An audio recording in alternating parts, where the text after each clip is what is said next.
Hello everyone, आज हम लोग सीखने वाले हैं हमारे पास कि हम लोग देखेंगे कि हॉफमैन ब्रोमाइड डिग्रेडेशन रिएक्शन किस तरीके से होता है। ठीक है, सो आज का हमारा टॉपिक है हॉफमैन ब्रोमेमाइड डिग्रेडेशन रिएक्शन। ठीक है, डिग्रेडेशन का मतलब क्या होता है, हमारे पास वन कार्बन लेस हो जाता है, कुछ ख़त्म हो जाते हैं। ठीक है, तो इसमें जो बेसिक रिएक्शन रहेगा क्या रहेगा,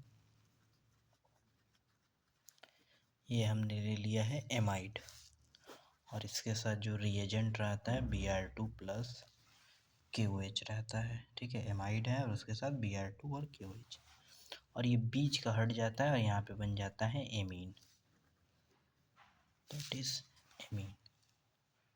ठीक है, तो इसमें ट्रिक पॉइंट क्या है, जो भी RCOONH2 है इसके साथ Br2 प्लस KOH लेंगे तो ये बीच का जो सेंटर है इसको क्या कर देंगे, रिमूव कर देंगे। बस ऐसा समझ लिए कि एक लव स्टोरी है R और NH2 के बीच में, तो ये COO वाला ग्रुप क्या हो गया है, रिमूव हो गया है।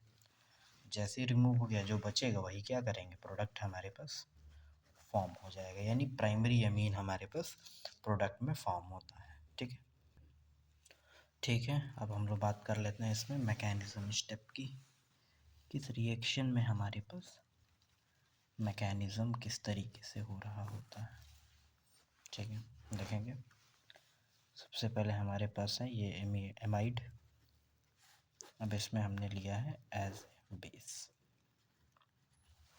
ठीक है, तो बेस क्या करेगा, एसिडिक हाइड्रोजन को पकड़ लेगा तुरंत, यहाँ नेगेटिव हाइड्रोजन पकड़ेगा, तो यहाँ पे RCOONH नेगेटिव ये बन गया। अब इसके बाद तुरंत यहाँ दिया रहता है Br2, तो ये नेगेटिव चार्ज अटैक कर देगा इस सेंटर पे और एक Br बाहर आ जाएगा, तो RCOONH Br ये आ जाएगा। फिर दोबारा से अगेन एक बेस आ जाएगा OH नेगेटिव, ये OH नेगेटिव फिर यहाँ का हाइड्रोजन को क्या कर लेगा, पकड़ लेगा, खा जाएगा। तो अब यहाँ पे क्या हो जाएगा, RCOON और ये वाला क्या रहेगा Br, और यहाँ पर क्या रहेगा, नेगेटिव चार्ज। ठीक है, अब इसके बाद स्टेप में क्या होता है, नेगेटिव चार्ज इधर की ओर रेजोनेंस करता है, लेकिन अगर Cu के साथ रेजोनेंस कराएंगे तो बस यहाँ पे एक रेजोनेटिंग स्ट्रक्चर बन के रह जाएगा, प्रोडक्ट फॉर्मेशन नहीं होगा।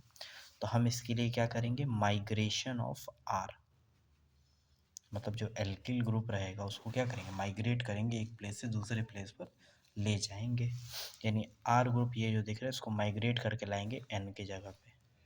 तो ये रेजोनेंस हुआ है, तो COO पहले से था, अब डबल बॉन्ड N हो गया, तो ये Br बाहर निकल जाएगा और N के साथ R। इसका मतलब ये कुछ ऐसा दिखेगा, R single bond N double bond carbon double bond, और यहाँ पे स्लाइड पॉजिटिव हो गया। ठीक है, तो इस तरीके का हमारे पास प्रेजेंट है। अब वाटर जो रिमूव हुआ था अगेन आ गया, तो इलेक्ट्रोफिलिक साइड ढूंढेगा, तो यही पॉजिटिव चार्ज इलेक्ट्रोफिलिक साइड है, तो लोन पेयर सेंटर पे अटैक करेगा, खुलेगा,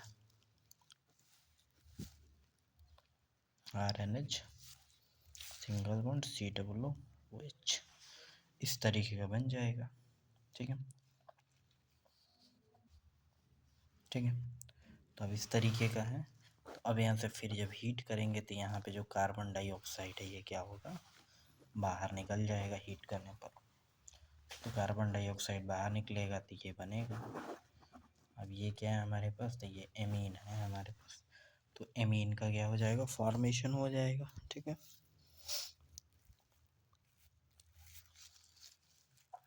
ठीक है, तो एमीन बन गया। ठीक है, तो यही प्रोडक्ट था। ठीक है, अब शुरू में हमने क्या लेके रखा था, जो रिएक्शन थी हमारे पास RCOONH2 और प्रोडक्ट बना था हमारे पास RNH2। अब इसमें कितने कार्बन है, लेट सपोज इसमें x नंबर ऑफ कार्बन है, तो ये एक कार्बन हुआ, तो x+1, यहाँ कितने कार्बन है, तो केवल x कार्बन है, तो एक कार्बन क्या हो गया, कम हो गया है, तो इसी को डिग्रेडेशन कहते हैं, यानी कुछ कम हो जाना। ठीक है, ये हो जाएगा। ठीक,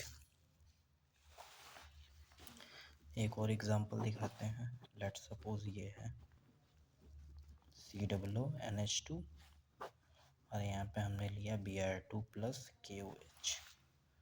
तो ये जब लिया है तो बीच वाला जो Cu ग्रुप आपको दिख रहा है ये क्या हो जाएगा, रिमूव हो जाएगा। और ये जैसे ही रिमूव हो जाएगा और यहाँ पे क्या हो जाएगा, NH2 बन जाएगा। ठीक है, मान लीजिए एक और एग्जांपल C2H5 है, COONH2 है, Br2 प्लस KOH लेंगे, ये वाला ग्रुप रिमूव हो जाएगा तो C2H5 NH2 ये बन जाएगा इस तरीके से। तो इस तरीके से हमारे पास रहेगा हॉफमैन ब्रोमेमाइड डिग्रेडेशन रिएक्शन। ठीक है, तो ये हो जाएगा हॉफमैन ब्रोमेमाइड डिग्रेडेशन रिएक्शन जिसमें एक कार्बन कम हो जाता है। एमाइड से एमीन बनाने का ये बेस्ट मेथड है। ठीक है, तो बाकी नेक्स्ट क्लास में नेक्स्ट रिएक्शन देखेंगे, अभी के लिए इतना ही। ठीक है, thank you so much, thank you.